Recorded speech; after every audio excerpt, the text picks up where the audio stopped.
Assalamualaikum warahmatullahi wabarakatuh. Alhamdulillah wassalatu wassalamu ala Rasulillah wa ala alihi wa sahbihi wa mawalah. Wa ashhadu an la ilaha illallah wahdahu la syarikalah wa ashhadu anna Muhammadan abduhu wa rasuluh sallallahu alaihi wa ala alihi wa sahbihi wa man tabi'al huda ila yaumil qiyamah. Alhamdulillah, puji syukur kita haturkan kehadirat Allah Subhanahu wa taala.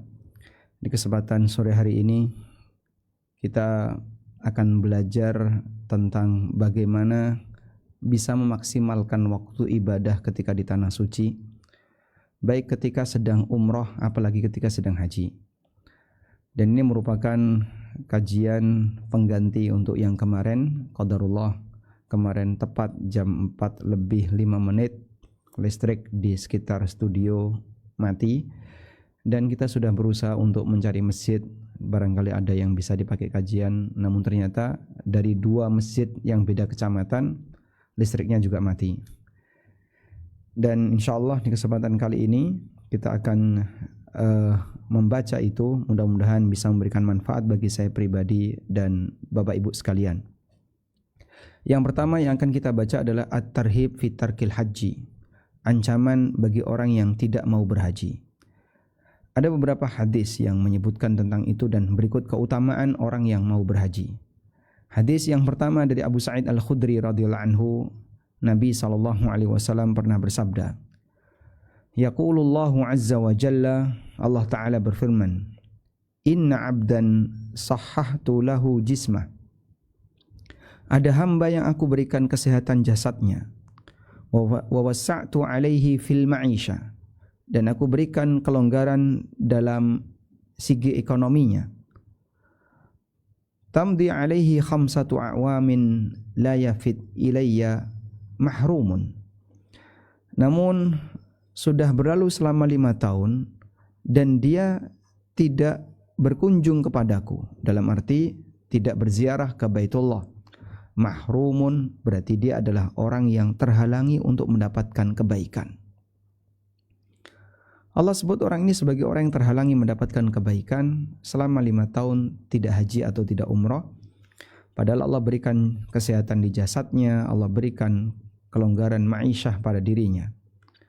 Dan hadis ini riwayat Ibnu Hibban. Kemudian dalam riwayat yang lain dari Ibnu Abbas radhiyallahu anhuma, Rasulullah sallallahu alaihi wasallam bersabda, "Ta'ajjalu fil haji." Bersegeralah untuk melakukan haji. Fa inna ahadakum la yadri ma ya'ridu lahu.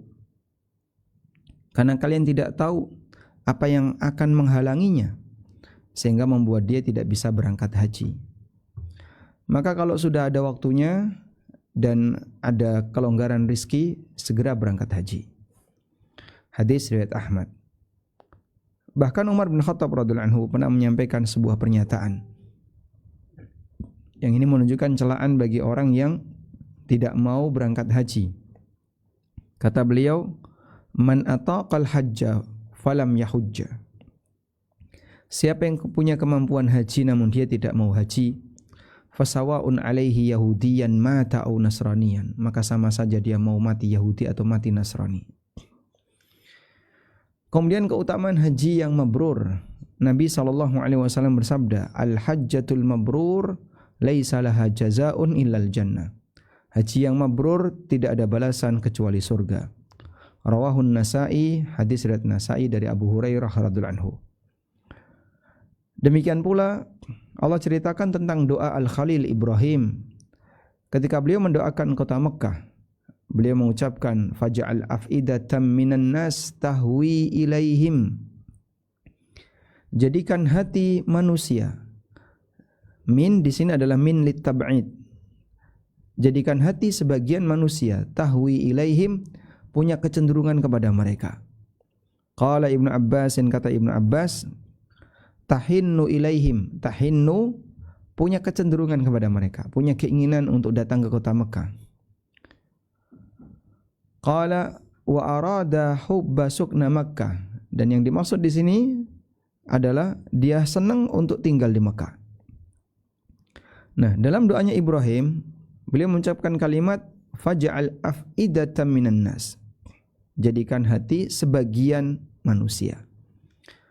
Kata Ibnu Abbas radhiyallahu anhuma, walau qala ij'al afidatan nas, andaikan Ibrahim mengucapkan ij'al afidatan nas, jadikan hati semua manusia, tahwi ilaihim, punya kecenderungan untuk datang ke Mekah, la hajjahul yahud wan nasara, tentu Yahudi dan Nasrani akan haji. Walakinnahu qala, namun Ibrahim mengatakan minan nas, sebagian orang. Dan kita tahu Yahudi dan Nasrani yang ngaku sebagai penganut Ibrahim, tapi mereka tidak mau berhaji ke Baitullah karena mereka dengki dengan Ismail alaihissalam dan seluruh keluarga Ismail alaihissalam, termasuk Nabi Muhammad SAW. Baik, dan masih banyak yang lainnya yang isinya adalah motivasi untuk berangkat haji. Mudah-mudahan Allah berikan kemudahan bagi kita untuk bisa melangsungkan kegiatan haji. Bagi yang sudah punya kelonggaran harta, semoga digerakkan hatinya untuk segera mendaftar haji. Dan bagi yang sudah terdaftar, mudah-mudahan nanti diringankan dan dimudahkan dalam melaksanakan ibadah haji. Dan bagi yang belum memiliki kelonggaran harta, semoga Allah berikan kelonggaran rizki sehingga bisa segera daftar haji. Selanjutnya kita akan lihat bagaimana akhlak para ulama salaf ketika safar dan haji. Qala Mujahid, Mujahid pernah mengatakan, sahibtu Ibnu Umar, aku pernah mendampingi Ibnu Umar fis safar, ketika safar, li akhdumahu, agar aku bisa melayani beliau. Fakana yakhdumuni, ternyata yang terjadi justru beliau melayaniku. Fakana yakhdumuni, beliau melayaniku. Sehingga dulu orang-orang saleh, mereka ketika melakukan safar ibadah, itu semangat untuk melayani temannya. Mungkin capek, tapi capek untuk safar ibadah. Dan banyak melayani yang lain akan semakin menambah pahala. Karena yang bersangkutan memberikan manfaat bagi mereka yang sedang melakukan safar ibadah.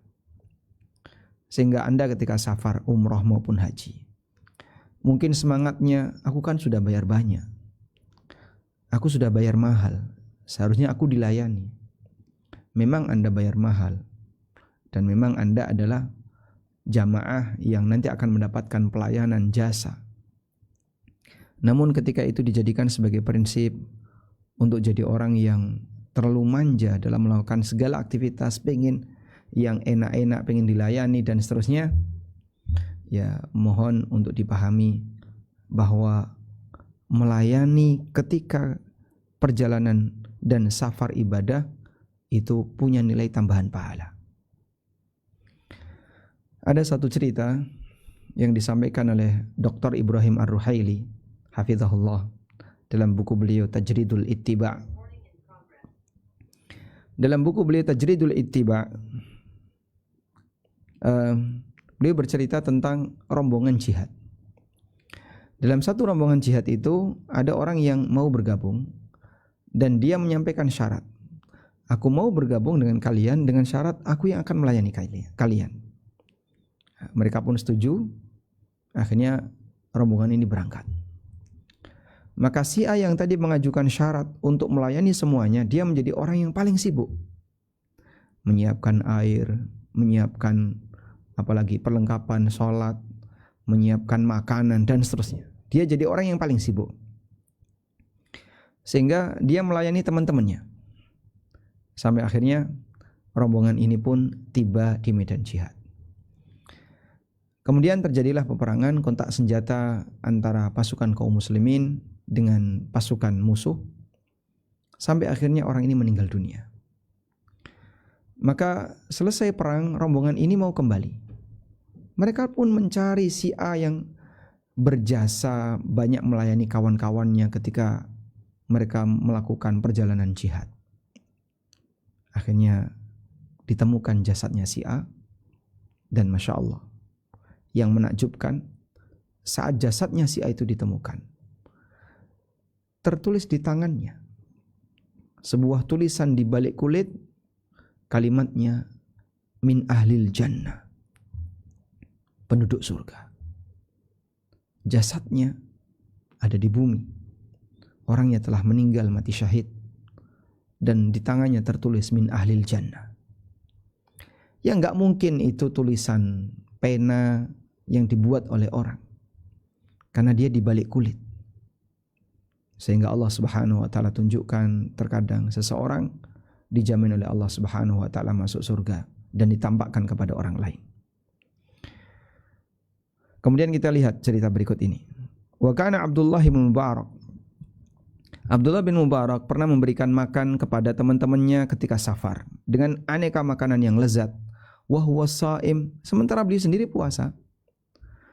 Dan beliau kalau mau haji berangkat dari negerinya, maka beliau undang teman-temannya wa qala, dan beliau tanya, "Mayuridu minkumul hajja?" Ada enggak yang mau berangkat haji? Fa ya'khudhu minhum nafaqatihim. Kalau ada yang mau daftar, ayo saya mau ikut haji. Jadi beberapa orang yang mau daftar tadi, akhirnya uangnya dikumpulkan di tempatnya Abdullah bin Mubarak. Apa yang dilakukan oleh Abdullah bin Mubarak? Fayadauha fi sundukin wa yughliquhu. Kemudian oleh Abdullah bin Mubarak uang tadi dikumpulin, dimasukkan ke dalam sebuah kotak, kemudian ditutup dan dikunci. Thumma yahmiluhum wa yunfiqu alaihim awsa'an nafaqah wa yut'imuhum atyabat ta'am. Setelah itu Abdullah bin Mubarak mengeluarkan uang pribadinya, lalu menyediakan kendaraan, menyediakan makanan dan seterusnya. Sampai di Mekah mereka dibelikan aneka oleh-oleh yang ingin mereka bawa sebagai hadiah. Tsumma yarji'u bihim ila baladihi, kemudian beliau balik bersama mereka ke negerinya. Fa idza wasalu, apabila sudah sampai ke negerinya, sana'a lahum ta'aman. Abdullah bin Mubarak membuatkan makanan untuk mereka. Tasyakuran baru pulang haji. Tsumma jam'ahum, kemudian ngundang mereka semua. Wa da'a bisunduk, lalu Abdullah bin Mubarak minta agar kotak tadi dibawa. Alladzi fihi nafaqatuhum, yang di dalam kotak itu ada uang iuran dari para jamaah haji tadi. Faradda ila kulli wahidin nafaqatahu, kemudian diambil oleh Abdullah bin Mubarak, dikembalikan kepada masing-masing. Jadi tetap di tahap awal diminta untuk bayar, tapi dikembalikan lagi oleh Abdullah bin Mubarak. Semuanya didanai oleh Abdullah bin Mubarak. Masya Allah. Selanjutnya, kita akan bicara tentang ibadah ketika safar. Di perjalanan sudah terisi dengan ibadah. Idola puncak dalam hal ini adalah Rasulullah SAW, di mana beliau adalah orang yang mengisi waktunya di perjalanan dengan ibadah. Dari Amin bin Rabi'ah radhiyallahu anhu, annahu ra'a Rasulullah sallallahu alaihi wasallam yusalli subha bil lail. Beliau pernah melihat Rasulullah sallallahu alaihi wasallam salat sunnah di waktu malam, fi safar, ketika safar, ala dhahri rahilatihi, di atas tunggangannya. Jadi kebiasaan orang dulu, mereka safar dengan menggunakan kendaraan onta. Nah, onta itu kan dijejer ya. Onta dijejer panjang. Nah, satu orang di depan, dia yang mengarahkan perjalanan. Sehingga onta-onta di belakang tinggal ngikuti saja. Maka orang yang berada di belakang, mereka bisa beraktivitas sendiri-sendiri. Apa yang dilakukan oleh Nabi SAW? Beliau sholat di atas ontanya. Haitsu tawajjahat rahilatuhu, sesuai dengan arah perjalanan ontanya, sehingga tidak harus selalu menghadap ke arah kiblat. Bisa kadang agak serong dikit, bahkan ke arah yang tidak searah dengan kiblat. Kiblatnya misalnya ke arah selatan, pas ini lagi jalan ke arah timur atau ke arah barat, tapi diikuti. Dan perjalanan di masa silam umumnya menggunakan waktu malam agar tidak panas. Waktu malam, nanti mendekati subuh istirahat, kemudian mereka sholat. Setelah itu melanjut perjalanan lagi sampai kira-kira jam 10 atau mendekati zuhur istirahat, sampai sore istirahatnya. Sehingga untuk siang tidak berada di perjalanan, tapi berada di titik tempat istirahat sampai sore. Kemudian ketika sudah sore, sudah agak redup, kemudian melanjutkan perjalanan lagi sampai masuk waktu sholat maghrib dan isya, istirahat, kemudian lanjut perjalanan lagi. Kurang lebih seperti itu. Dan Masya Allah, kita bisa bayangin ya, berada di atas onta selama 7 hari. Mekah Madinah itu 7 hari. Rasanya kayak apa itu Pak? Ya Anda lihatlah, orang naik onta kan goyang-goyang terus seperti ini. Padahal orang kalau naik mobil misalnya, suspensinya kurang bagus, goyang-goyang terus. Itu dia sudah merasa enggak nyaman. Nabi kita SAW dengan menggunakan kendaraan seperti itu, dan beliau salat. Kita naik pesawat, turbulensi dikit sudah mengeluh. Baik.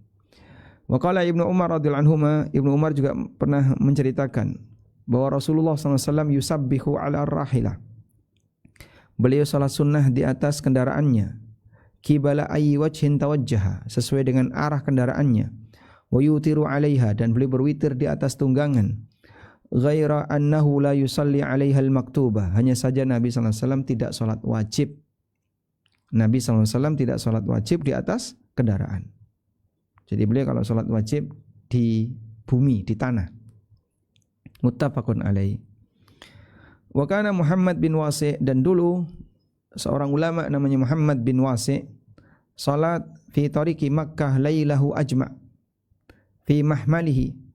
Beliau salat di perjalanan menuju Makkah selama semalam. Fi mahmalihi, di atas tandunya, tandu onta. Yumi'u ima'an, dan beliau berisyarat.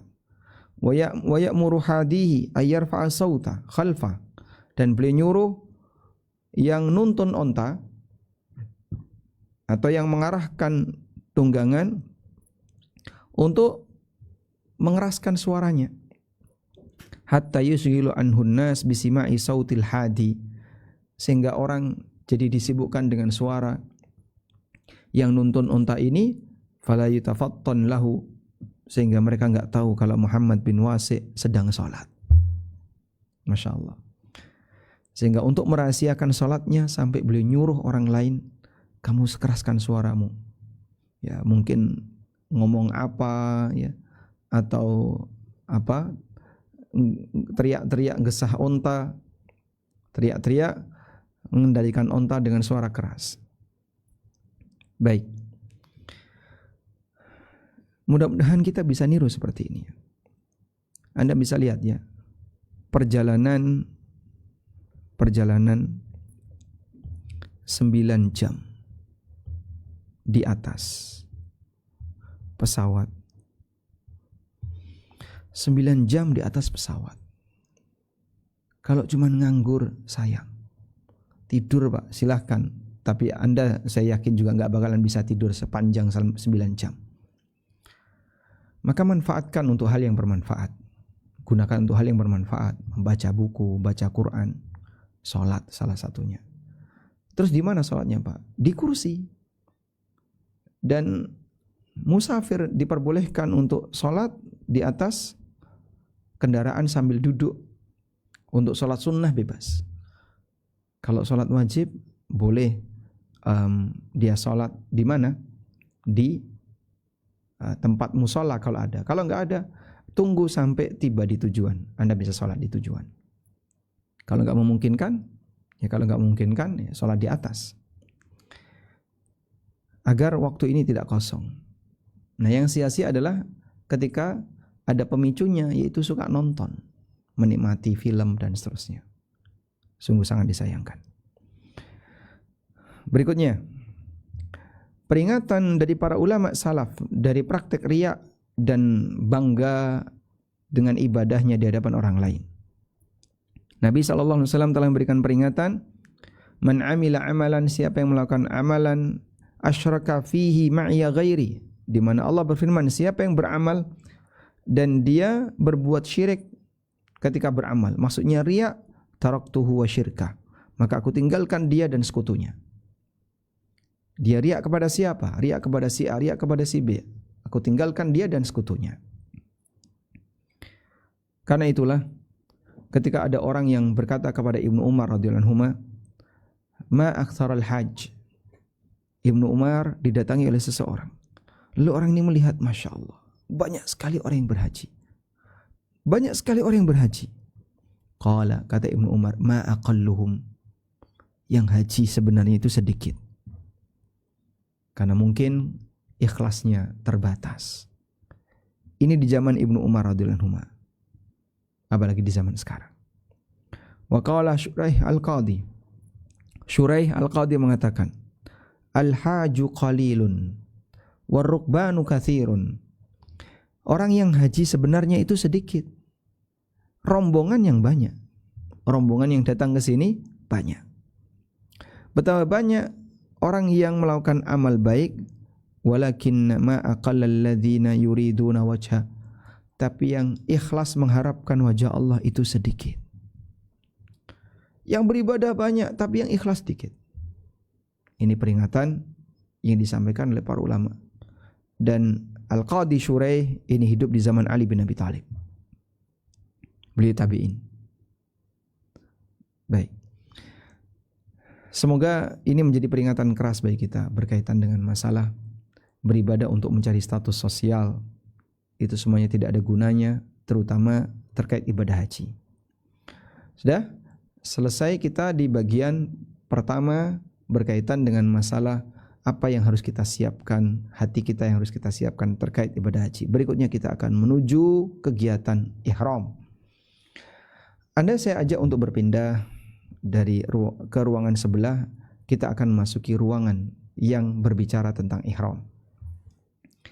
Halus salafi indal ihram. Bagaimana kondisi para ulama salaf ketika mereka ihram? Ihram berarti dia sudah memasuki keadaan untuk melaksanakan haji atau umrah. Dan bagi laki-laki, dia telah meninggalkan aneka pakaian-pakaian larangan, kemudian berganti dengan kain ihram. Lalu dia berniat untuk ihram. Niat untuk ihram haji atau ihram umrah. Bagaimana ulama salaf dulu ketika ihram? Kana Anas bin Malik radhiyallahu anhu. Idza ahrama, apabila beliau sudah mulai ihram, lam yatakallam fi syai'in min amri dunya hatta yatahallala min ihramihi. Anas bin Malik kalau sudah ihram, maka beliau tidak berbicara sedikit pun urusan dunia sampai tahallul. Masya Allah. Berapa lama itu, Pak? Perjalanan Madinah Mekah butuh waktu 7 hari. Kemudian kegiatan di situ, kalau umrah butuh waktu nggak sampai sehari. Anggaplah total 7,5 hari. Tahan nggak kita? Nggak nyinggung masalah dunia sedikit pun selama 7 hari, selama sepekan. Kayaknya nggak kuat, Pak. Sehingga kalaupun beliau bicara sama orang lain, isinya adalah tema agama, tema akhirat, bukan tema dunia. Sehingga mungkin beliau akan lebih banyak diam daripada bicara. Misalnya diajak ngobrol tentang masalah usaha, tentang masalah bisnis, tentang masalah apalagi, tentang masalah kebun atau tentang masalah yang lain, Anas pilih pergi, menyingkir. Dan beliau tidak bahas masalah dunia sepanjang sedang ihram. Saya kira mungkin kita akan keberatan untuk bisa seperti itu. Kalau mungkin waktu umrah lebih pendek. Umrah paling masa ihramnya kurang lebih setengah hari, 12 jam. Sehingga kita berangkat ya, siang dari Madinah, naik kereta sampai di Hotel Mekah, bertahan, lalu kita tawaf, sa'i dan tahallul. Butuh waktu berapa lama? Ya kurang lebih semua itu totalnya 5 jam. Berarti kurang lebih 8 jam dengan perjalanan. Anggaplah total 12 jam semuanya. Bisa nggak kita tidak bicara masalah dunia sedikit pun selama 12 jam?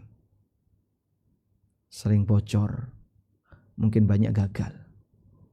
Nah, coba kita lihat bagaimana praktek para ulama di masa silam. Wa kana Ali bin Husain Ali ibn Husain, Ali Zainul Abidin, yang dikenal sebagai Zainul Abidin. Lamma ahrama wastawat bihi rahilatuhu. Ketika beliau sedang ihram dan beliau sudah berada di atas tunggangannya, isfarra launuhu warta'ada, maka beliau pucat dan gemeteran. Pucat gemeteran. Walam yastati ayyulabbiya, dan mau melakukan ihlal, membaca labbaik itu berat. Faqila lahu, maka ada yang tanya, malaka, kamu kenapa? Faqala, kemudian beliau menyampaikan, akhsha ayyakula li la labbaika wala sa'dai. Aku takut ketika aku sudah mengucapkan labbaik Allahumma labbaik, lalu dibalas oleh Allah, enggak ada labbaik untuk kamu. Beliau itu takut. Saat beliau mau berangkat haji atau umrah, sudah siap di miqat, lalu mengucapkan labbaik Allahumma hajjan atau labbaik Allahumma umratan, atau kalimat talbiyah labbaik Allahumma labbaik. Beliau takut saat aku mengucapkan labbaik Allahumma labbaik kemudian dibalas oleh Allah, la labbaika wala sa'dai, enggak ada labbaik untuk kamu. Kira-kira gimana? Kita akan sedih. Nah, beliau itu takut seperti itu. Ya. Sehingga misalnya ada orang yang pilih mana ya? Terang-terangan menawarkan tapi ditolak, atau dia menghindar dari awal karena takut ada ucapan penolakan. Maka orang akan lebih milih yang kedua, daripada nanti saya ngomong ditolak, mending gak ngomong sekalian. Nah, itulah yang ditakutkan oleh Ali ibn Husain. Sekelas beliau takut seperti ini, terus kita jadi apa? Walamma hajja Ja'far as-Sadiq, ketika beliau haji, fa'arada ayyulabbiya, ketika beliau mau mengucapkan labbaik Allahumma labbaik, taghayyara wajhuhu, maka berubahlah wajahnya. Faqila lahu ma laka ya ibna Rasulillah sallallahu alaihi wasallam, kamu kenapa wahai keturunan Rasulullah sallallahu alaihi wasallam? Faqala, kemudian beliau mengatakan, uridu an ulabbiya wa akhafu an asma' ghairal jawab.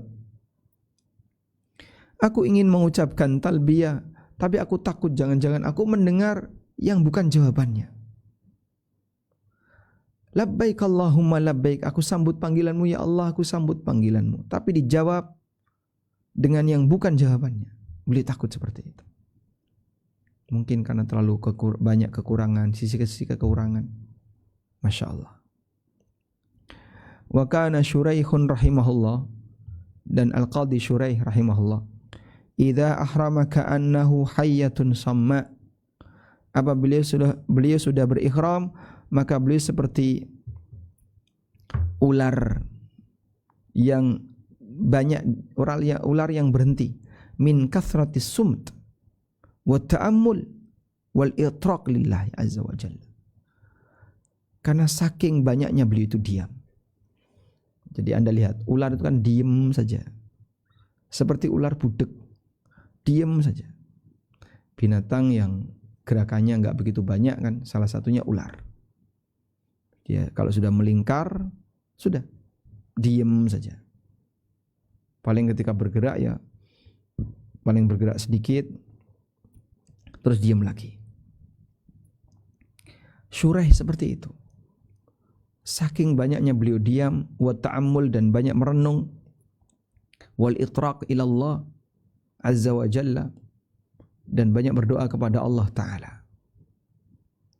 Sehingga beda dengan masyarakat kita yang mungkin ketika sedang ihram banyak bicara masalah dunia, banyak ngobrol, bahkan waliyadzubillah sampai ghibah ketika sedang ihram. Wa hajja Masruqun, dan Masruq berhaji, fama nama illa sajidan, dan tidaklah beliau tidur kecuali dalam posisi sujud. Tidaklah beliau tidur kecuali dalam posisi sujud. Gimana itu Pak maksudnya? Saking rajinnya sholat, sampai ketika sujud ketiduran. Wa kana Al-Mughirah ibn Hakim As-San'ani. Al-Mughirah bin Hakim As-San'ani berangkat haji dari Yaman jalan kaki. Wa kana lahu wirdun bil lail, dan beliau punya zikir wirid bacaan malam hari, yaqra'u fihi kulla lailatin, bentuknya adalah setiap malam membaca sepertiga Quran. Tiap malam baca sepertiga Quran. Nah, beliau ini ikut bersama rombongan. Al-Mughirah bin Hakim ini ikut bersama rombongan. Nah, kalau malam rombongan istirahat, beliau salat dengan membaca sepertiga Al-Quran. Fayaqifu fayusalli hatta yafrugha min wirdihi, dan beliau salat sampai selesai sepertiga Al-Quran. 10 juz. Thumma, nah ketika beliau salat, rombongannya berangkat. Al-Mughirah gimana? Ditinggal. Salat sendirian. Sampai selesai 10 juz. Thumma yalhaqu birukbi matalahiqa. Begitu selesai 10 juz, baru ikut nyusul. Dan ikut nyusul sedapatnya. Farubama lam yalhaqhum illa fi akhirin nahar. Ketika nyusul sedapatnya itu, kadang baru berhasil nyusul di waktu sore. Masya Allah. Berarti kan ketinggalan jauh sekali. Tapi beliau terus jalan sendirian, nyusul teman-temannya. Ketemunya sampai di waktu sore. Karena beliau jalan kaki. Qala Umar bin Khattab yauman wa huwa bitariqi Makkah. Umar bin Khattab ketika beliau dalam perjalanan menuju Mekah, beliau mengatakan, tash'athun wa tughayyirun wa tatlun wa tadhakun. Kalian acak-acakan. Kalian berubah. Mungkin di sini pakai ba, wa tughabbirun. Kalian berdebu badannya. Wa tatlun, kalian banyak membaca talbiyah, dan kalian akan menyembelih hewan. La turiduna bidzalika syai'an min aradid dunya. Sepeser pun tidak ada harapan untuk mendapatkan dunia. Ma na'lamu safaran khairan min hadha, yakni al-hajj. Kata Umar, aku belum pernah melihat safar yang penuh dengan ibadah melebihi safar ini. Maksudnya adalah haji. Jadi saat beliau menyaksikan bagaimana para sahabat saat mereka haji, Umar sampai memberikan pujian seperti ini. Ini orang isinya baca Quran, baca talbiyah, kemudian membawa hewan untuk disembelih di sana sebagai hadyu, sebagai dam. Lalu mereka acak-acakan, kusut, berdebu, sepeser pun tidak ada keinginan untuk mencari dunia. Lalu kata beliau, ma na'lamu safaran khairan min hadha. Belum pernah aku melihat safar yang lebih indah dibandingkan seperti ini. Selanjutnya,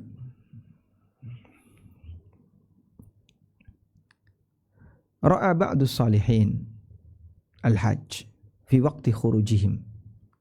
Ada orang saleh yang melihat jamaah haji ketika mereka sedang keluar. Fa waqafa yabki wa yaqul. Kemudian orang saleh ini pun menangis sambil mengatakan, wada'afa thumma tanaffasa wa qala hadhi hasratun man inqata'a min al-wusul ila al-bait fa kaifa takunu hasratan min inqita'in 'anil wusuli rabbil bait. Sungguh kerugian bagi orang yang tidak bisa sampai ke Baitullah. Bagaimana lagi dengan orang yang tentu sangat merugi, dengan orang yang terputus jalannya untuk bisa menuju Rabbul Bait. Rabbul Bait, Allah Subhanahu wa taala, pemilik Baitullah. Kerugian bagi orang yang tidak bisa melakukan perjalanan menuju Baitullah. Berapa besar ruginya orang yang tidak bisa melakukan perjalanan menuju Allah. Masya Allah. Baik. Sehingga beliau melihat dan merenungkan, kita sedang melakukan safar perjalanan menuju Baitullah. Yang di situ mungkin ada banyak sekali kendala. Dan sejatinya manusia melakukan perjalanan menuju Allah. Apa yang bisa dibayangkan ketika yang bersangkutan tidak diterima oleh Allah? Selanjutnya, bagian dari aktivitas amal saleh ketika haji adalah al-jahru bit talbiyah, mengeraskan bacaan talbiyah. Abu Hazim bercerita, kana ashabun Nabi sallallahu alaihi wasallam, dulu para sahabat Nabi sallallahu alaihi wasallam, idza ahramu lam yablughur rauja hatta tubahu aswatuhum. Ketika mereka ihram, belum sampai di daerah rauja, suara mereka sudah parau. Suaranya sudah serak. Kenapa? Min ajlil jahri bit talbiyah. Karena mereka sering mengeraskan bacaan talbiyah. Allah, labbaik Allahumma labbaik, labbaik la syarika laka labbaik. Terus diucapkan sambil suara keras. Benar enggak Pak suara keras seperti itu? Lihat ini. Karena mereka tahu bahwa ini termasuk yang dicintai oleh Allah Ta'ala. Berdasarkan sabda Rasulullah SAW, Atani Jibrilu, Jibril mendatangiku, fa'amarani an amura ashabi. Lalu Jibril menyuruhku agar aku memerintahkan para sahabat ayyarfa'u aswatahum bit talbiyah, agar mereka mengangkat suaranya untuk mengucapkan talbiyah. Jibril nyuruh Nabi SAW, perintahkan para jamaah haji itu untuk mengeraskan talbiyah. Akhirnya yang laki-laki semuanya mengeraskan talbiyah. Labbaik Allahumma labbaik, labbaik la syarika laka labbaik, innal hamda wan ni'mata laka wal mulk la syarika lak. Diulang sambil dikeraskan. Belum sampai di rauja hatta tubahu aswatuhum, suaranya sudah serak. Wa qauluhu sallallahu alaihi wasallam, dan Nabi sallallahu alaihi wasallam juga bersabda, afdalul haji al-ajju was-sajju. Haji yang paling afdal adalah al-ajju. Apa itu al-ajju? Raf'us sauti bit talbiyah, mengangkat suara ketika talbiyah. Was-sajju, apa itu as-sajju? Sailanu dima'il hadhi wal adahi, ya, mengalirkan darah ketika menyembelih hewan. Haji yang paling afdal adalah mengangkat suara dan menyembelih hewan. Maka dianjurkan ketika baca talbiyah, bapak-bapak keraskan suaranya. Capek Ustaz? Iya capek, tapi itu nambahi pahala. Nanti kalau kecapean gimana? Nah itulah konsekuensinya. Sehingga haji sakit, haji capek itu hal yang biasa. Baik. Selanjutnya kita akan menuju keadaan para ulama ketika di Arafah. Halus salafi fi Arafat, keadaan para ulama salaf ketika mereka di Arafah. Dari Abu Hurairah radhiyallahu anhu, Nabi sallallahu alaihi wasallam pernah bersabda, "Innallaha yubahi bi ahli Arafatin ahlas sama." Allah membanggakan orang-orang yang wukuf di Arafah di hadapan penghuni langit, yaitu para malaikat. Fayaqulu lahum, lalu Allah berfirman kepada mereka, "Unduru ila ibadi." Lihatlah ke arah para hambaku, lihatlah para hambaku. Ja'uni syu'than ghubra. Mereka datang mendekat kepadaku, syu'than ghubra, rambutnya acak-acakan, badannya berdebu. Sehingga haji tidak menampakkan kemewahan. Haji tidak menampakkan apalagi misalnya keindahan penampilan. Tapi yang tampak ketika haji adalah suasana kusut, lusuh, karena dia sedang melakukan perjalanan menuju Allah. Talhah meriwayatkan, "Ma ru'iya syaitanu yauman huwa fihi asgharu wala adharu wala ahqaru wala aghbatu minhu yauma Arafah." Belum pernah wajah setan itu terlihat hina, kemudian hina, dina dan emosi melebihi ketika di hari Arafah. Wa madzak, lalu ada yang tanya, kenapa? Illa lima yara min tanazzulir rahmati wa tajawuzillahi 'anidz dzunubil 'idzam. Dan itu terjadi karena dia melihat rahmat Allah yang turun demikian banyak. Dan Allah banyak mengampuni dosa-dosa besar yang dilakukan oleh hamba ketika di Arafah. Maka setan ketika melihat itu, sampai setan merasa, saya sudah gak sanggup lagi untuk menyesatkan manusia, untuk mengajak mereka ke neraka. Dia terlihat hina, ya. Dia terlihat emosi, dia terlihat hina dan terlihat dongkol karena situasi seperti itu. Kana Sufyan ats-Tsauri mimman yaqdamu ar-raja' fi hadzal yaum. Sufyan ats-Tsauri termasuk di antara orang yang kalau berdoa itu sangat serius ketika di Arafah. Coba lihat bagaimana pengalaman Abdullah bin Mubarak. Qala Ibnu Mubarak pernah bercerita, "Ji'tu ila Sufyan ats-Tsauri ashiyata Arafah." Aku pernah mendatangi Sufyan ats-Tsauri di waktu sore ketika Arafah. Wa huwa jathin ala rukbatai, dan beliau sedang duduk berlutut. Wa ainahu tahmilan, sementara air matanya deras bercucuran. Faltafata ilayya, di tengah Sufyan ats-Tsauri sedang banyak menangis, didatangi oleh Abdullah bin Mubarak. Terus Sufyan melihat ke arah Abdullah bin Mubarak. Faltafata ilayya, Sufyan melihat ke arah Abdullah bin Mubarak. Faqultu lahu, kemudian aku bertanya kepadanya, man aswa'u hadzal jam'i halan, siapakah orang yang paling buruk kondisinya di tempat ini? Siapa orang yang paling rugi di tempat ini? Qala, lalu kata Sufyan, alladzi yadhunnu anna Allah la yaghfiru lahum, yaitu orang yang menyangka kalau Allah tidak akan mengampuni mereka, sehingga dia tidak punya keseriusan dan semangat untuk berdoa.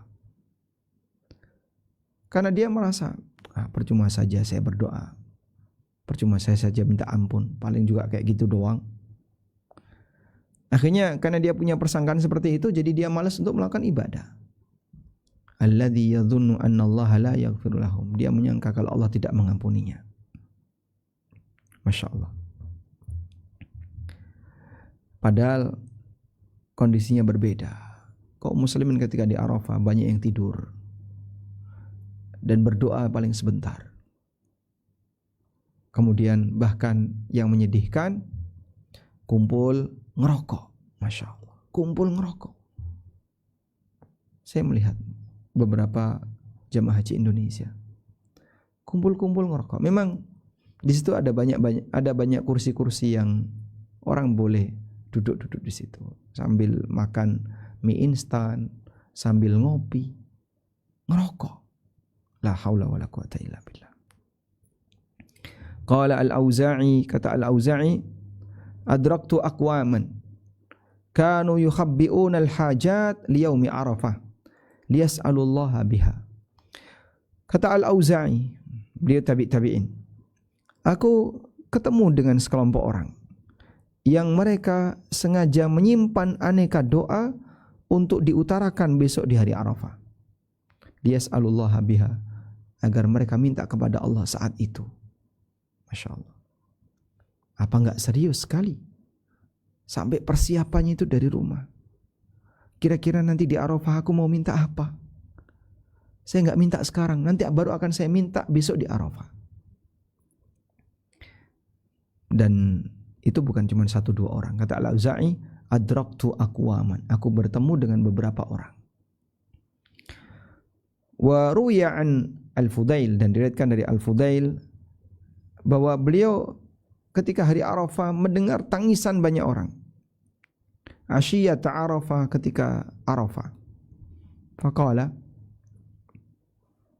ara'aitum law anna haula'i saru ila rajulin fasa'aluhu daniqan yakni sudusad dirham akana yarudduhum. Fudail kemudian bilang sama temannya, coba lihat orang-orang yang nangis itu. Kalau mereka datang kepada si A untuk meminta uang 1 danik. 1 danik itu berapa? 1/6 dirham. Anggaplah misalnya 1 dirham itu 60.000. 10.000 berarti ya. Apa yang bisa Anda bayangkan? Kalau orang-orang itu datang kepada si A kemudian minta 10.000, kira-kira si A ngasih enggak? Maka orang mengatakan, enggak mungkin si A enggak ngasih. Si A pasti akan ngasih. Akana yarudduhum, apakah si A akan menolak permintaan mereka? Qalu la. Orang-orang yang berada di sekitar Fudail mengatakan, enggak mungkin dia akan menolak. Cuma uang receh aja.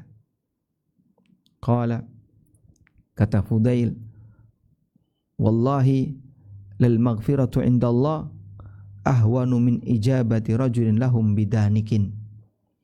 Demi Allah, ampunan dari Allah, Allah memberikan ampunan kepada hamba, itu lebih ringan dibandingkan seseorang membagikan uang 10.000 kepada orang lain.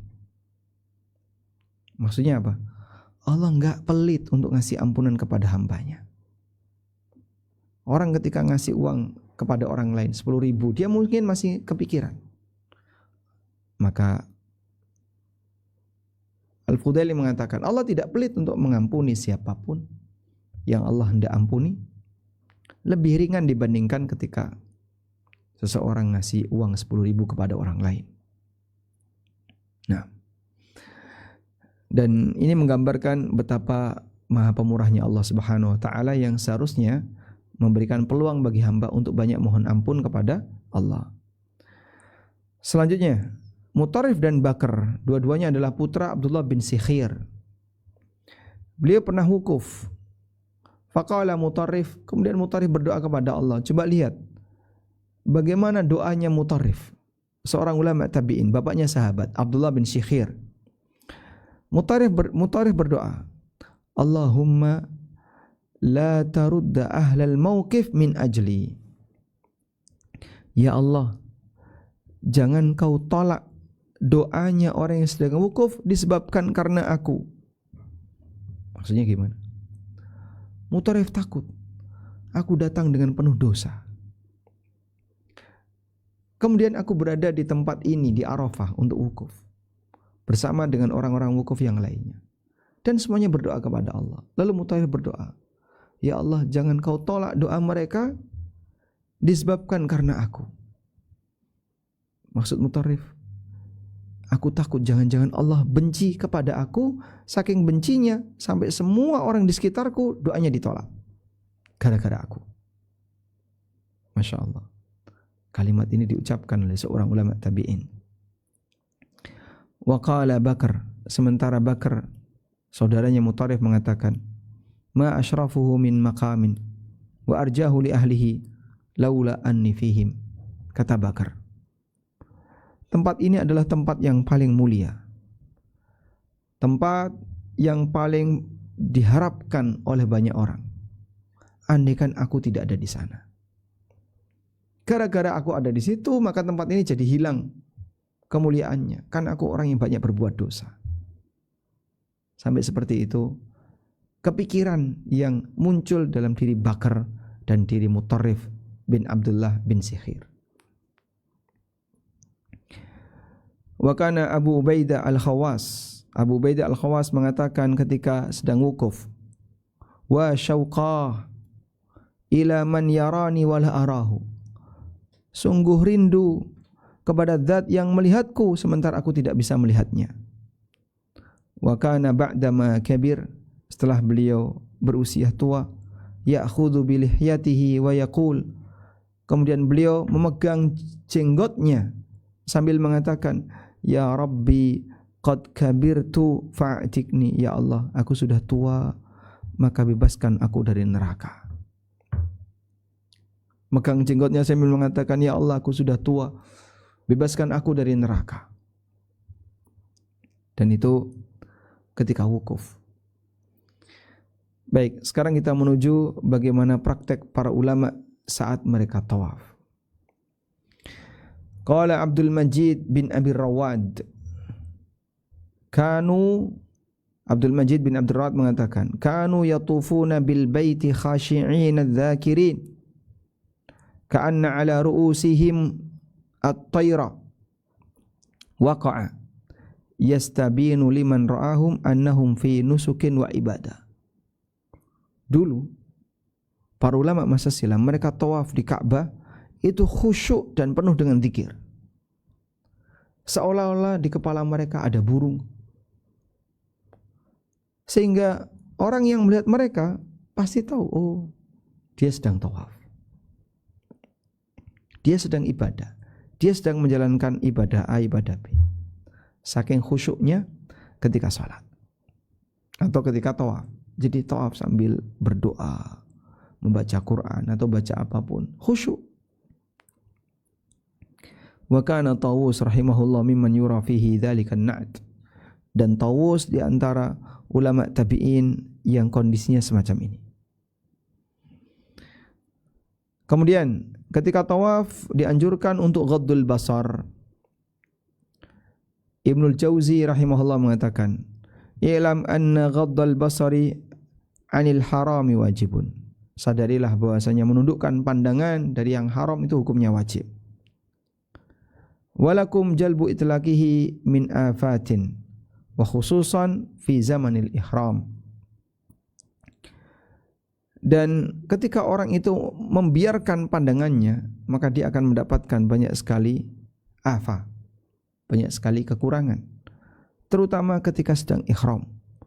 Banyak wanita yang membuka cadarnya, fayam bagi liman yattaqillah, sehingga bagi orang yang bertakwa kepada Allah, ayusjira hawahu fi misli dzalikal maqam, untuk menahan hawa nafsunya dalam kondisi semacam ini, sehingga jangan jelalatan.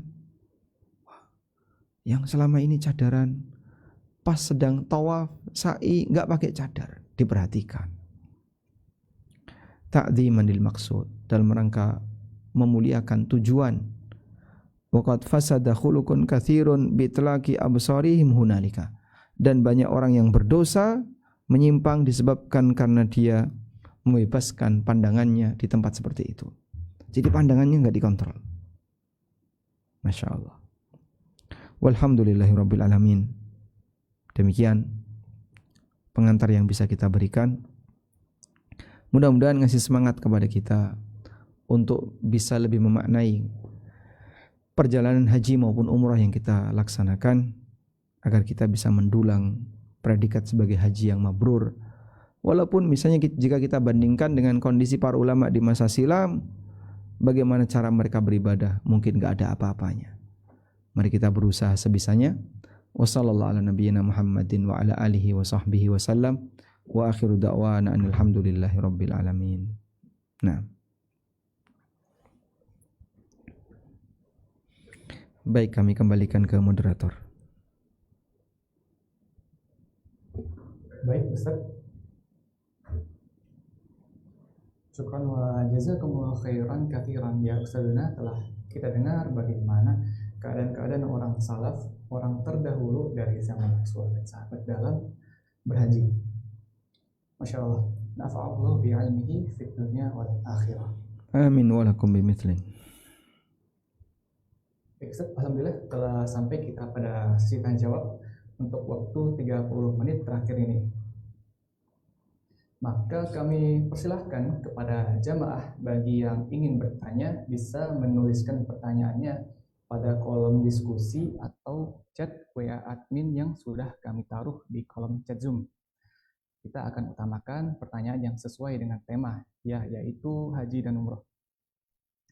Kami bagi waktunya 15 menit, akan kita bacakan pertanyaan chat terlebih dahulu, dan 15 menit setelahnya kami beri kesempatan untuk jamaah bertanya langsung dengan raise hand di Zoom. Kemudian host akan menunjuk untuk membuka mic. Kita mulai dari pertanyaan pertama, ada di chat Zoom.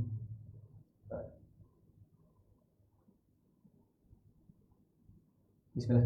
Saat mau bertanya, kita yang haji reguler itu menginap 1 hari di asrama haji sebelum keberangkatan.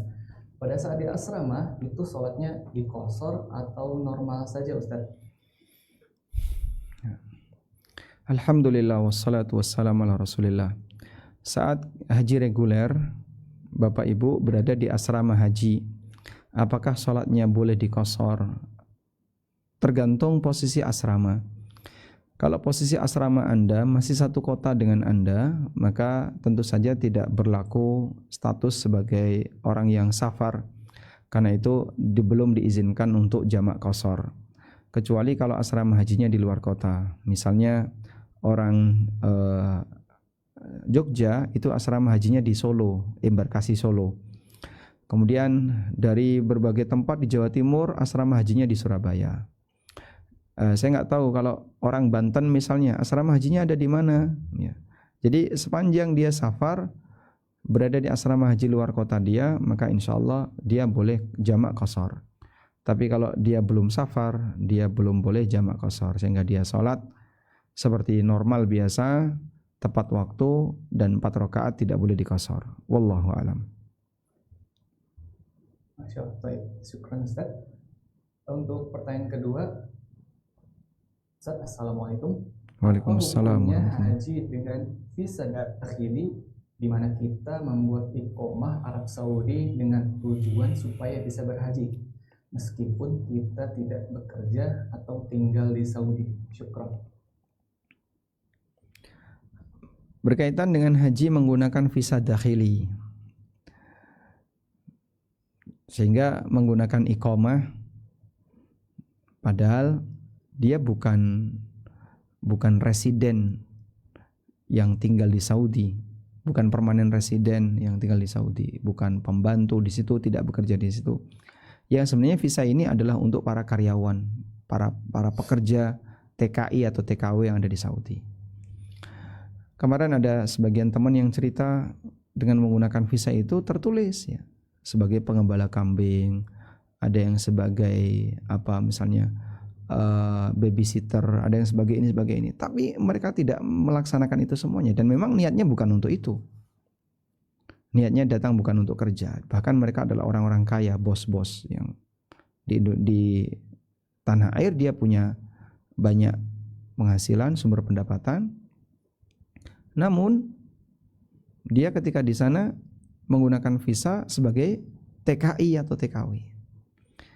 Ya, saya kira karena ini tidak sejalan dengan kondisi real, sehingga yang bersangkutan menggunakan visa yang tidak semestinya, maka semua hal yang di situ ada unsur, boleh saya sebut tidak jujur atau tipu-tipu, seharusnya kita hindari ketika kita mau melakukan ibadah kepada Allah. Apalah manfaatnya kalau kemudian kita mau ibadah, tapi ternyata caranya diawali dengan maksiat. Ada yang sogok dulu, suap, ketangkap, suap, ketangkap lagi, suap lagi. Padahal suap dosa besar, sogok dosa besar. Tapi ketika dia ketangkap, dia nyuap. Maka dia melakukan perbuatan maksiat dikala dia sedang mau berbuat ibadah. Bayangin seperti yang tadi ditakutkan oleh Ali ibn Husain Zainul Abidin, salah satu di antara Ahlul Bait. Sampai beliau mengatakan, aku takut ketika aku mengucapkan labbaik Allahumma labbaik, lalu dibalas oleh Allah la labbaik wa la sa'daik, enggak ada labbaik untuk kamu. Jadi berjalanlah normal ketika kita ibadah. Kalaupun tidak mampu normal, tidak perlu memaksakan diri, ikuti sesuai prosedur yang ada agar kita tidak termasuk di antara orang yang melanggar aturan dan melakukan kemaksiatan, melakukan penipuan dan seterusnya sebelum kita melakukan ibadah kepada Allah. Terlebih mohon maaf seperti beli visa percepatan dengan cara nyogok, uangnya tidak masuk ke pemerintah tapi masuk ke oknum dan seterusnya. Hindari semua itu. Buat apa dipaksakan? Misalnya Anda sudah mengajukan prosedurnya kayak gini, tapi Pak enggak boleh Pak, enggak bisa Pak, dan kayaknya ada kesan dia minta sesuatu, jangan kasih. Ikuti saja prosedur yang ada. Nah, mudah-mudahan minimal kita pertahankan haji ini sah. Jadi mungkin jangan berbicara mabrur dulu, minimal hajimu sah, itu sudah bagus. Apalagi kalau sampai lebih berkualitas. Dan itu pun diawali dengan cara hindari yang namanya maksiat, hindari yang namanya dosa besar sebelum pelaksanaan ibadah. Semoga dengan demikian Allah Subhanahu wa taala berkenan untuk menerima ibadah kita. Wallahu alam.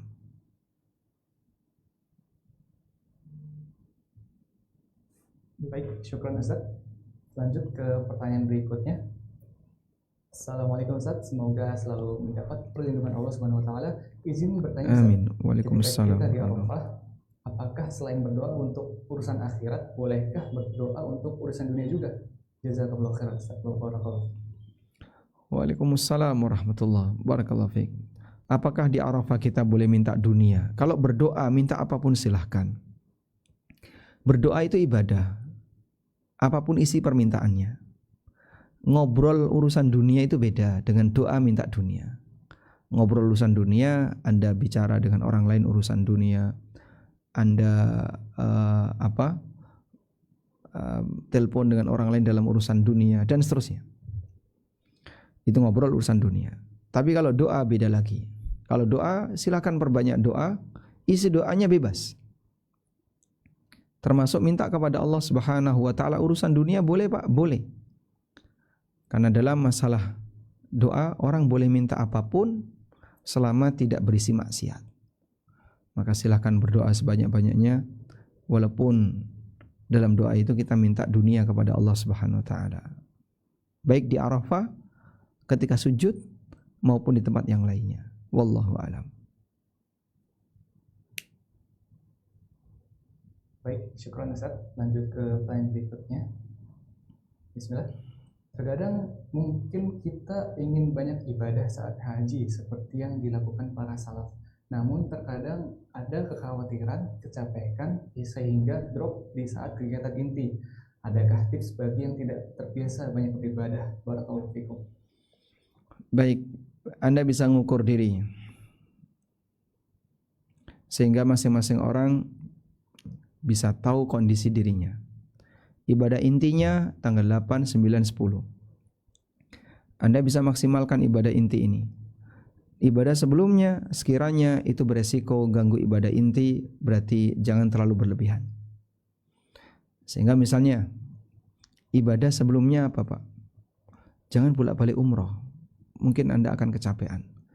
Bahkan yang sesuai sunnah, seperti kata Ibnu Abbas radhiyallahu anhu, Nabi SAW ketika datang dari Madinah menuju Mekah, lalu beliau tawaf kudum, kemudian beliau sa'i, setelah itu beliau ke Batha atau di Butha. Nah, ketika beliau di Butha itu sama sekali beliau tidak ke Masjidil Haram. Sampai beliau datang ke Arafah, sampai beliau datang ke Mina kemudian ke Arafah. Nah, mungkin ini bisa kita tiru. Prakteknya jamaah haji yang plus atau yang furoda yang datang telat ya, yang datang belakangan. Dia datang landing Jeddah, langsung menuju Mekah untuk melaksanakan umroh tamattu. Selesai umroh tamattu dia tahallul. Kemudian selesai tahallul dia dia kembali ke hotel transit. Hotel transit mungkin jauh dari Masjidil Haram. Terus gimana? Sebaiknya bertahan di hotel transit. Jangan ke Masjidil Haram. Kok bisa Pak? Saya ingin sholat di Masjidil Haram. Iya, tapi sunnahnya enggak seperti itu. Nabi SAW ketika di Butha, beliau tidak ke Masjidil Haram. Beliau bertahan di Butha sampai pelaksanaan haji. Sehingga yang lebih tepat yang dilakukan demikian. Oleh karena itu, masalah ibadah jangan hanya berpikir kuantitas, tapi memperhatikan kualitas, itu juga hal yang penting. Sehingga insya Allah kalau misalnya Anda ibadah di hotel transit dengan sholat, kemudian banyak baca Quran yang sekiranya tidak banyak menguras tenaga, insya Allah hal yang bagus. Wallahu a'lam.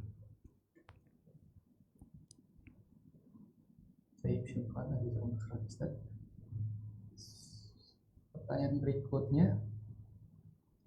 Assalamualaikum Ustaz, izin bertanya. Waalaikumsalam warahmatullahi wabarakatuh. Ustaz, sebelum pergi safar haji dan umrah kita harus menyiapkan mental.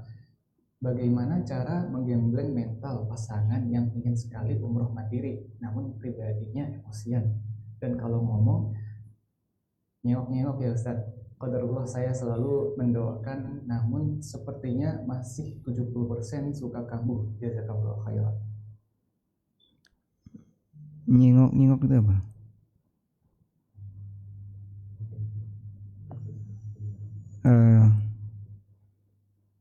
Kalau sekiranya belum bisa mandiri karena komunikasinya mungkin kurang bagus, sementara di sana beliau harus banyak bersinggungan dengan banyak orang, ya Anda mungkin bisa temani atau ditemani oleh temannya atau siapapun agar tidak terjadi sesuatu yang membahayakan bagi yang bersangkutan. Ya setidaknya mudah-mudahan nanti perjalanannya bisa lebih lancar ketika ada yang menemani. Umrah mandiri dalam arti tidak melalui travel sah-sah saja ya. Karena bukan syarat umrah harus melalui travel. Karena visa umrah bisa keluar tanpa harus melalui travel. Namun ketika kondisi beliau seperti ini belum bisa berkomunikasi dengan normal, ya sebaiknya ada temannya. Wallahu a'lam.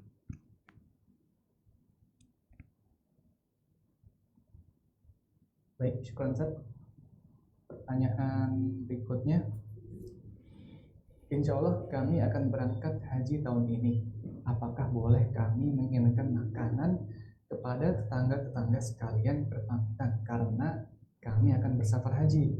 Ataukah kami sembunyikan perjalanan kami? Baik, berkaitan dengan walimah untuk safar. Walimah safar itu ketika pulang. Kalau berangkat, yang kami ketahui tidak ada keterangan yang menganjurkan walimah. Namun sekiranya ketika orang melakukan walimah ketika safar sebelum berangkat, apakah boleh? Insya Allah tidak masalah. Sekaligus dengan niat berpamitan. Nah, mana yang lebih baik? Bicara lebih baik ya, antara pamitan dengan makan-makan itu atau diam-diam. Ini kembali kepada urf yang berlaku di masyarakat. Jadi pertimbangan lebih baik di sini adalah pertimbangan apakah di situ ada sisi yang buruk atau tidak. Karena sebenarnya praktek seperti ini memang tidak disyariatkan, dalam arti tidak ada anjuran untuk melakukan makan-makan sebelum safar. Nah, sekiranya urufnya mengatakan di sini kalau nggak pamitan, wah itu jadi bahan ghibah sekampung. Wah, akhirnya disebut apa misalnya pelit lah, disebut apa lagi dan seterusnya. Maka sebaiknya kalau memang ada peluang seperti itu, Anda pamitan dengan tujuan agar masyarakat kampung tidak sampai muncul hal-hal yang tidak diinginkan tadi ya, menimbulkan ghibah dan seterusnya. Itu mungkin sebagai pertimbangan. Tapi kalau di masyarakat sana, di sini kalaupun pergi nggak pamit juga biasa aja, ya sudah, silakan Anda berangkat tanpa harus pamit. Wallahu a'lam. Baik, syukran Ustaz. Kita lanjutkan kepada sesi tanya jawab langsung. Untuk yang sudah raise hand di Zoom, bisa kami persilahkan.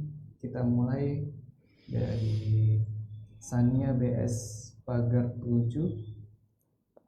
Bisa. Assalamualaikum. Mulai. Waalaikumsalam warahmatullahi. Ustadz, boleh tanya, kalau misalnya saya kan punya emas, Ustadz, saya rencananya pengen saya jual untuk daftar haji reguler bersama suami, tapi setelah saya komunikasikan, suami ngerasa kayaknya nggak bisa kalau misalnya kita daftar, sedangkan suami itu kondisinya masih punya utang, Ustadz. Sedangkan kalau emas ini milik saya pribadi, apa boleh tetap saya gunakan buat daftar haji, Ustadz, dalam kondisi suami masih punya utang? Nah, baik. Karena ini uang pribadi ibu ya, ibu tidak berkewajiban melunasi utang suami. Nah, sekiranya ibu ingin mendaftarkan suami dengan uang pribadi itu, apakah boleh? Jawabannya boleh. Berarti itu hadiah dari istri untuk suaminya agar mendapatkan porsi haji. Sehingga sah-sah saja ketika emas itu Anda gunakan untuk daftar porsi haji reguler ya, yang kurang lebih 25 juta, berarti berdua 50 juta. walaupun suami punya utang, karena ibu tidak berkewajiban nutupi utang suami. Beda dengan uangnya suami. Ini ada uang suami, beliau punya utang, terus beliau ingin daftar haji reguler. Nah, ini perlu dipertimbangkan dulu, utangnya mendesak enggak? Kalau utangnya mendesak harus segera dilunasi, ya jangan nekat untuk daftar haji reguler sementara utangnya terabaikan jadinya. Jadi ibu sambil masak. Maka yang tepat adalah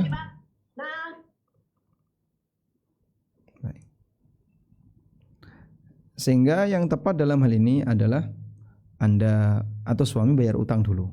Tapi kalau itu uang ibu bukan uang suami, insya Allah tidak masalah. Dan suami tidak boleh menghalangi. Loh, sebaiknya emas kamu dipakai nutupi utang saya. Ya enggak, itu enggak wajib. Suami punya kebebasan, istri punya kebebasan, mau dipakai daftar haji atau mau dikasihkan suami untuk bayar utang, bebas. Karena istri tidak wajib bayar utang suami. Wallahu a'lam. Baik, kita lanjut ke penanya berikutnya. Mungkin lebih baik semuanya lewat kolom chat aja. Jadi akan lebih ringkas pertanyaan lewat kolom chat. Baik, karena waktunya terbatas. Baik, lanjut ke pertanyaan yang ada di kolom chat. Kami bacakan.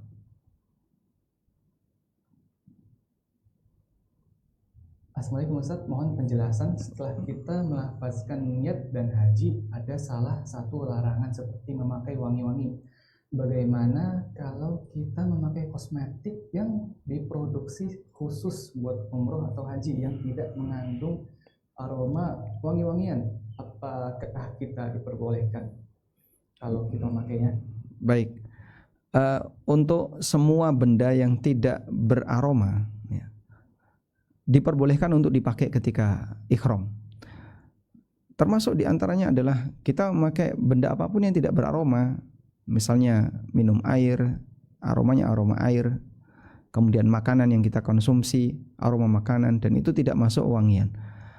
Kemudian contoh yang lain adalah obat oles ya.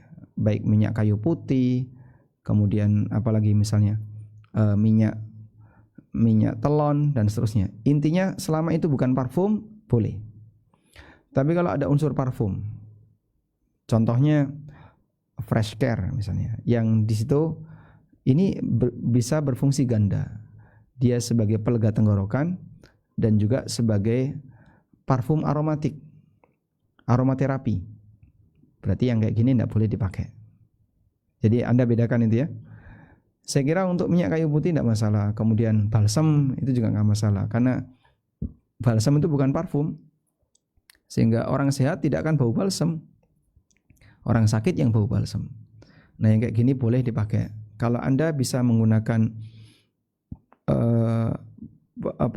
penghilang bau badan yang tidak wangi dipakai, silahkan. Wallahu a'lam. Oke, syukran Ustaz. Lanjut ke pertanyaan selanjutnya. Ustaz, bagaimana talbiyahnya wanita? Seberapa keras suara yang diperbolehkan? Wanita talbiyah sama seperti takbiran wanita pada saat Idul Fitri atau Idul Adha. Jadi mereka bertakbiran dengan suara pelan. Sementara yang laki-laki takbiran dengan suara keras. Maka demikian pula talbiyah untuk yang laki-laki talbiyahnya keras. Dan wanita talbiyahnya pelan. Sehingga untuk ibu-ibu ketika talbiyah labbaik Allahumma labbaik cukup didengar sendiri dan mungkin sampingnya dengar. Tapi kalau bapak-bapak lebih keras lagi. Labbaik Allahumma labbaik, labbaik la syarika lak labbaik. Anda bisa bayangin sampai membuat suara parau. Dan mereka berhari-hari seperti itu ya. Selama 5 hari, 6 hari terus talbiyah. Sampai suaranya parau. Sebelum sampai di daerah Rauja mereka sudah parau. Dan daerah itu dekat dengan Mekah. Oleh karena itu dalam hal ini untuk ibu-ibu, Anda punya kesempatan lebih banyak menjaga suara dengan tidak teriak-teriak ketika bertalbiyah. Wallahu a'lam. Baik. Lanjut ke pertanyaan berikutnya. Bismillah. Assalamualaikum ya Ustaz. Ahsanallahu ilaikum Ustaz. Barakallahu fikum. Alhamdulillah, ibu kami telah mendaftar haji dan diperkirakan berangkat tahun 2038. Usia beliau saat ini adalah 68 tahun. Mohon nasihatnya ya Ustadz, apakah lebih baik jika ibu umroh saja dulu atau menunggu porsi hajinya saja di tahun 2038 itu? Yang mana itu masih 13 tahun lagi bila berumrah, apakah beliau pergi bersama rombongan, misal travel umroh yang sesuai sunnah, atau bagaimana? Karena kami putranya belum terkumpul dana untuk menemani umroh. Baik, Rasulullah Sallallahu Alaihi Wasallam itu melakukan umrah beberapa kali sebelum beliau haji. Umrah Hudaybiyah, kemudian umrah Qadha, lalu umrah Ji'ranah. Baru di tahun 10 Hijriah beliau haji. Sehingga 3 umrahnya Rasulullah SAW semuanya sebelum pelaksanaan haji. Maka orang yang belum melaksanakan haji, bolehkah dia umrah berkali-kali? Silahkan. Rasulullah SAW umrah beberapa kali sebelum beliau melaksanakan haji. Lalu muncul pertanyaan, untuk wanita boleh nggak dia umrah tanpa mahram? Dan ini cukup sering sekali pertanyaan semacam ini disampaikan. Bahkan sempat diviralkan bahwa ANB membolehkan umrah tanpa mahram. Dan sebenarnya kalimat seperti ini juga nggak benar ya. Tolong dipahami sebagai berikut ya. Haji dan umrah pertama atau haji pertama itu hukumnya wajib. Dan ini pendapat yang lebih kuat. Kalau haji pertama jelas hukumnya wajib karena ini haji rukun Islam. Umrah pertama pendapat yang kuat hukumnya wajib. Sebagaimana haji pertama hukumnya wajib. Jika orang melakukan amal wajib, sementara dia tidak memenuhi persyaratan, mampu secara finansial, tapi ada syarat yang belum bisa dia wujudkan, maka status persyaratan itu menjadi gugur. Sehingga seorang wanita, dananya hanya cukup untuk umrah sendirian. Dan dia tidak punya mahram yang bisa menemani. Mahram itu syarat safar, bukan syarat sah keabsahan umrah atau haji. Mahram itu syarat safar, bukan syarat sah keabsahan umrah atau haji.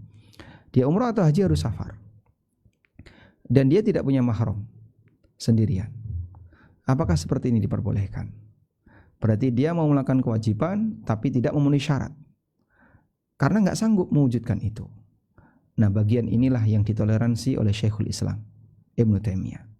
Sehingga beliau membolehkan umrah atau haji bagi wanita tanpa mahram untuk yang pertama.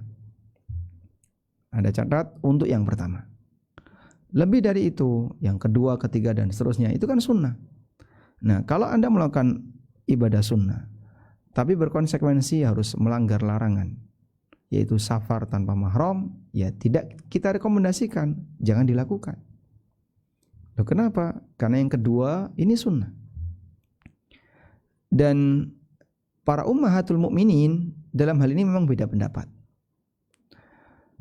Saudah dan Zainab, mereka ketika diajak haji di zaman Umar pasca wafatnya Nabi SAW, kemudian di zaman Umar bin Khattab radhiyallahu anhu jadi khalifah, seluruh ummahatul mukminin dipersilahkan untuk berangkat haji. Semuanya ikut berangkat kecuali 2, Saudah dan Zainab. Dan mereka beralasan, kami sudah pernah haji bersama Nabi SAW dan cukup dengan itu, dan kami tidak akan keluar Madinah setelah wafatnya Rasulullah SAW.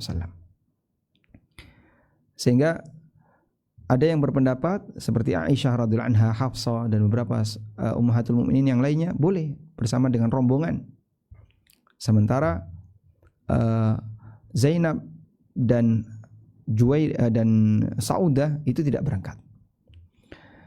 Intinya dalam hal ini, untuk yang pertama kali kita memberikan toleransi sehingga wanita yang enggak sanggup untuk berangkat membiayai mahramnya dan tidak ada mahram yang sanggup untuk menemaninya, maka yang bersangkutan boleh tetap berangkat walaupun tanpa mahram, khusus untuk yang pertama. Wallahu a'lam.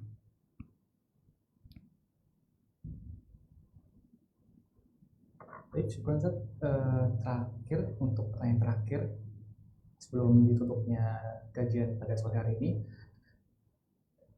kami sebutkan, izin bertanya Ustaz, bolehkah umroh berkali-kali dalam satu kali safar, dan apakah itu dicontohkan oleh Rasulullah? Jazakallahu khairan. Sallallahu alaihi wasallam. Bolehkah umrah berkali-kali untuk satu kali safar? Kalau Anda bertanya apakah itu dicontohkan oleh Rasulullah SAW, jawabannya tidak. Karena umrah Nabi SAW itu di safar yang berbeda. Umrah Hudaybiyah, lalu berlangsunglah perjanjian Hudaybiyah di tahun 6 Hijriah. Kemudian beliau umrah qadha di tahun 7 Hijriah, tahun depan setelah perjanjian Hudaybiyah. Kemudian umrah Ji'ranah, ini pasca perang Hunain. Beliau melakukan penyerangan Hunain setelah Fathu Mekah. Kemudian saat kembali beliau bawa ghanimah lalu dibagi di Ji'ranah. Kemudian Nabi SAW umrah. Dan ini 3 safar yang berbeda. Baik. Kemudian beliau haji qiran, sehingga haji beliau gabung dengan umrah, dan ini dilakukan ketika tahun 10 Hijriah. Maka melihat contoh Nabi SAW memang tidak ada umrah lebih dari 1 dalam 1 kali safar. Dan dalam prakteknya para sahabat juga demikian. Mereka sekali safar umrah. Kemudian bolehkah mengulang umrah untuk 1 kali safar? Dalam hal ini ulama beda pendapat dengan rincian kurang lebih sebagai berikut. Yang pertama, orang tidak boleh mengulang umrah hatta yata'ammam, sampai rambutnya itu tumbuh kembali yang cukup untuk dicukur. Karena kan selesai umrah dia cukur, gundul. Baik. Kalau mau umrah lagi, tunggu sampai rambutmu kembali, ya, sehingga cukup untuk dicukur. Itu baru silahkan ngulangi umrah. Nah, ini mazhab Hambali yang ma'ruf, sehingga para ulama Hambali melarang orang mengulang umrah jika rambutnya belum cukup untuk dicukur. Yang kedua, diperbolehkan untuk mengulang umrah dalam 1 kali safar bagi mereka yang rumahnya jauh, karena ada kendala untuk bolak-balik umrah, sementara yang bersangkutan tinggal di tempat yang jauh. Dan ini pendapat sebagian ulama, termasuk juga yang pernah difatwakan oleh Dr. Anis Tahir, beliau pengajar di Masjid Nabawi, dan wallahu alam Syekh bin Baz rahimahullah membolehkan dalam hal ini. Taib. Dan ini yang sering kita jadikan sebagai acuan, sehingga kalau ada jamaah yang pengen ngulang umrah, kita tidak bisa menahan.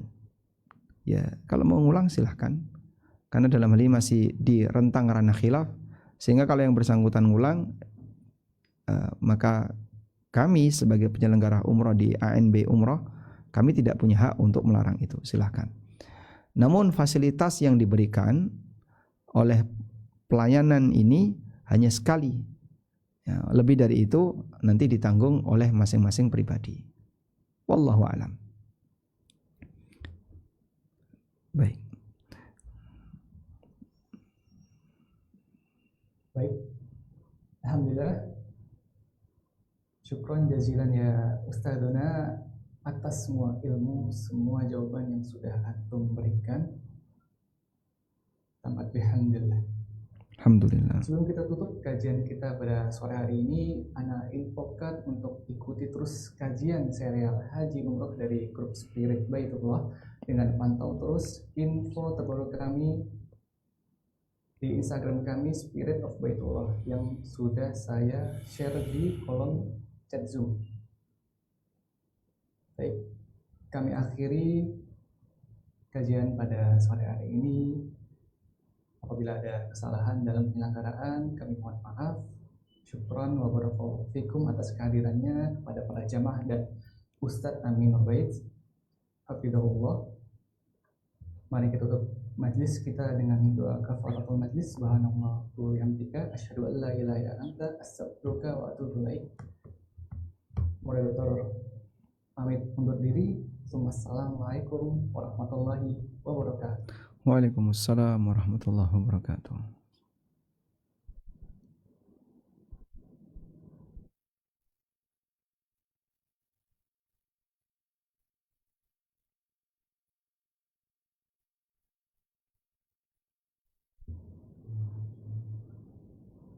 Zoom-nya.